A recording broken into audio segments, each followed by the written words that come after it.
이렇게 양과 소, 염소들이 돼지까지 굉장히 빠른 속도로 동물 복제가 이루어질 수 있었던 것은 우리 일상생활 관련이 높은 것 때문에 이루어진 것들이죠.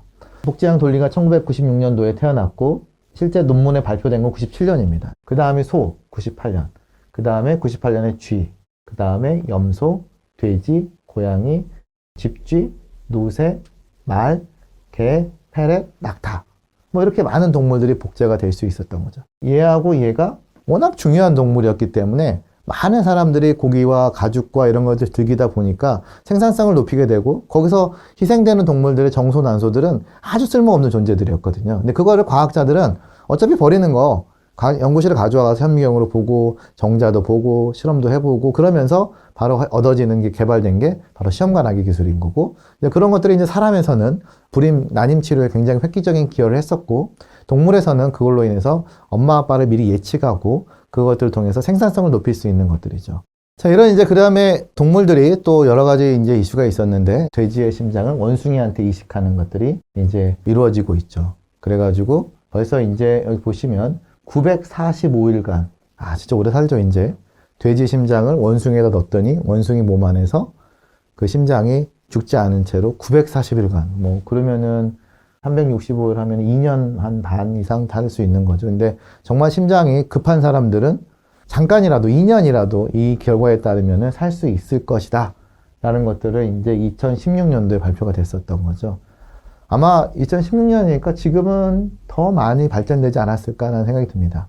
근데 국내에서도 지금 이런 연구들 좀 더 임상 단계에 진입하기 위해서 굉장히 많은 이 연구들을 수행하고 있는 걸로 알려져 있습니다. 그래서 이제 그 중에 하나가 또 이제 돼지의 장기가 필요하다는 거죠. 돼지의 장기가 있는데 돼지 거 아까 직접 쓰니까 문제가 있으니까 사람들이 그럼 돼지 몸에서 돼지 장기를 없애고 사람께 자라게 하자. 굉장히 좀 어떻게 보면은 프랑켄슈타인 같은 느낌이 드는 이런 시도가 이제 드디어 시도가 이루어졌습니다. 그래서 이제 저 위쪽에 보신 돼지 몸 안에 제가 빨간색으로 표시를 했는데 저기가 이제 췌장입니다. 췌장. 췌장은 인슐린을 분비하는 아주 중요한 기관인데 저거를 해서 PDX라고 하는 유전자가 있어요. 모든 포유동물들에. 그래서 사람에서도 저게 없어지면 저 췌장이 안 생겨요. 이렇게 비어입니다. 그래서 쥐들도 그렇고 돼지도 그렇고 저게 우리가 유전자로 없애버리면 돼지들이 췌장이 안 생기게 되는 돼지가 태어나죠. 그러니까 금방 죽어요. 췌장이 없으니까. 근데 여기에다가 췌장이 없는 돼지 상태에다가 사람의 줄기세포를 집어넣어주면 그 줄기세포가 자기가 판단하는 거죠. 여기 췌장이 없네? 내가 그 역할을 대신해야겠다라고 생각을 해서 췌장이 자라게 한다는 원리입니다. 근데 그러면 그 사람의 줄기세포가 췌장만 되냐? 그렇지는 않습니다. 다른 데도 좀 들어갑니다. 그래서 이제 윤리학자들은 그렇게 되면 이 세포들이 돼지 뇌에 들어가서 사람의 뇌와 돼지 뇌가 같이 만들어지면 얘가 지능이 높아지면 어떻게 되냐? 뭐 약간 이런 좀 이제 이유가 있겠죠. 충분히 그런 이의제기를 할 수가 있기 때문에 굉장히 윤리적인 논란이 큰 연구 모델입니다. 자, 이런 것들이 이제 제가 이제 동물들 가지고 굉장히 이제 아까 얘기했지만 우리한테 많은 도움을 주고 있죠. 아까 막 우유도 주고 고기도 주고 이렇게 막 개선돼 가지고 해서 이렇게 주다 보면 어쩔 수 없이 피해를 보는 동물들이 있을 수밖에 없습니다. 동물들은 피해를 보고 있어요. 이제 가끔 이제 그래서 멸종되는 게 가장 이제 큰 것들이죠. 큰 중요한 이슈두고. 그래서 지구상 마지막 남은 북부 흰색 코뿔소 수컷 사망, 종족 멸종 이렇게 이제 뉴스가 나왔었죠. 그래서 지구상에 저 흰색 북부 그 화이트 라이노라는 이 북부 흰색 코뿔소는 3마리가 살아 있었고요. 수컷 하나, 암컷 둘. 근데 수컷이 나이가 많아서 죽어버렸어요. 결국 암컷 2마리가 남아서 자연적으로는 이제 번식이 할 수 없어서 이렇게 극단적인 단어인 멸종이라는 단어를 쓰게 됐습니다. 정말 안타까울 수밖에 없어요, 이게. 이렇게 된 것들에 대해서 그래서 결국 과학자들이 그러니까 이 수컷이 죽기 전에 정소에서 얘네들의 정자세포들을 확보를 해가지고 현대 생명과학 기술들을 막 적용을 해서 지금 시도를 하고 있습니다. 어쨌든 성공적으로 임신을 시켜서 다른 코뿔소의 배를 빌려가지고 임신을 시켜서 지금 태어나려고 하는 시도를 하고 있지만 여전히 성공은 못한 상황입니다.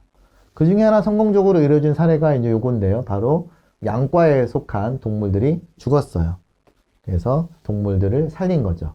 그래서 복제를 통해서 살린 자료도 있어요. 그래서 이제 이런 것들이 이제 만들어지면서 이렇게 동물이 길에서 죽었으면 빨리 그 동물들의 생식세포나 세포를 확보한다면 만약에 운 좋으면 같은 과의 동물들, 여기서는 양인데 양과 동물이라고 하면 우리가 살릴 수 있구나 라고 하는 것들을 이제 할 수 있는 하나의 사례가 됐기 때문에 많은 이유로 동물들이 보존할 수 있었죠.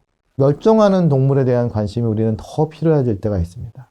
지금 이 순간에도 많은 우리가 발전을 위해서 개발을 하게 되지만 소리 소문 없이 사라져가는 동물들이 지금도 생기고 있습니다. 그래서 이제 The IUCN Red List라는 게 있습니다. 이제 오늘 뭐 혹시 몰랐더라면 여기를 한번 꼭 들어가 보시면 됩니다. 굉장히 빨간색으로 딱 홈페이지를 캡처를 했는데 그래서 멸종하고 있는 리스트를 저렇게 레드 리스트라고 해놓고 거기에 이제 여기다 검색을 해보시면 나옵니다. 그래서 뭐 무스 여기 되어 있죠. 그 다음에 뱀파이어 플라잉 프로그 뭐 이런 게 있고 그 다음에 서머 포이즌 프로그 뭐 이런 것들 여기 보시면 이제 EN, LC, EN, EN 이런 게 어떤 걸 표시하냐면 멸종 단계를 표시하는 건데요. 여기 홈페이지에 들어가면 이제 설명들이 있는데 EN이 안 좋은 겁니다. Endangered라는 멸종 위기라는 거. 이거 다음이 뭐냐면 멸종으로 가는 겁니다. extinct예요. 그러니까 굉장히 여기는 위험한 단계고요. LC라는 거는 concerned예요. risk concern 좀 관심을 가져줘야 된다는 겁니다. 지금 좀 위험해질 수 있으니 이 무스도 위험해질 수 있으니까 빨리 관심을 가져줘라고 이렇게 지정을 해놓는 거죠. 그래서 모든 35,500가지 품종 지금 종들이 멸종에 지금 위협받고 있다고 합니다.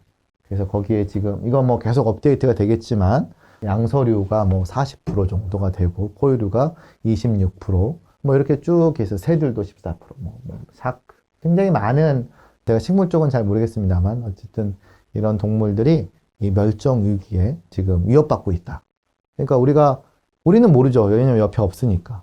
근데 이제 이런 동물들을 우리가 관심을 가져줘야 됩니다. 동물이 이렇게 멸종될 수 있었던 것 중에 하나도 이제 여러 가지 이제 우리 사람들이 이제 백신과 관련이 좀 있는데요. 백신은 사람한테만 필요한 게 아닙니다. 동물도 많이 필요합니다. 그래서 이제 백신의 시작은 소에서 나왔습니다. 그래서 이제 천연두라고 하는 걸로 많이 죽었는데 천연두가 이상하게 안 걸리는 사람들이 있다 보니까 우두에서 이 천연두랑 비슷하게 걸리는 바이러스를 짜는 사람들은 천연두 안 걸리더라. 그래가지고 실제로 이제 그거를 여기 제너드 에드워드가 처음으로 이제 소의 유선에 고름을 짜서 사람한테서 치료를 한 거죠.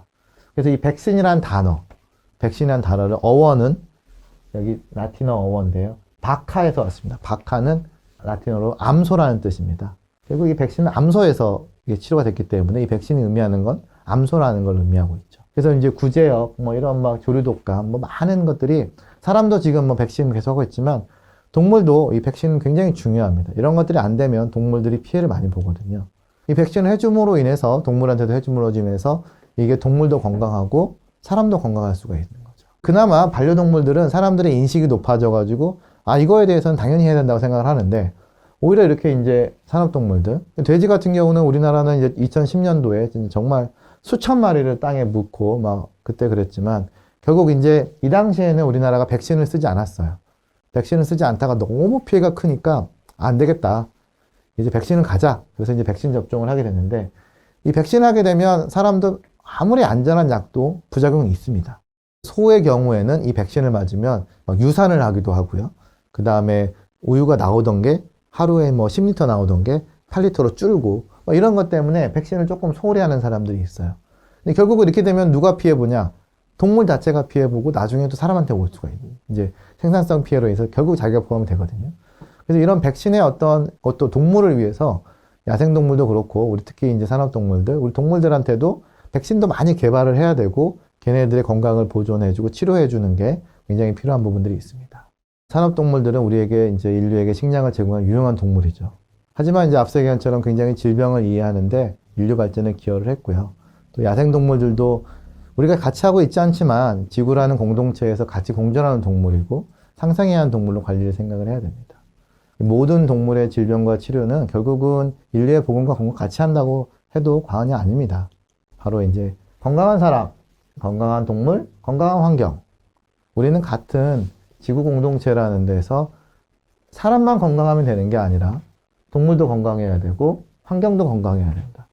결국 우리는 같이 옛날에 이런 게 이제 가이아 이론이라는 게 있었죠. 지구가 하나의 살아있는 생명체다.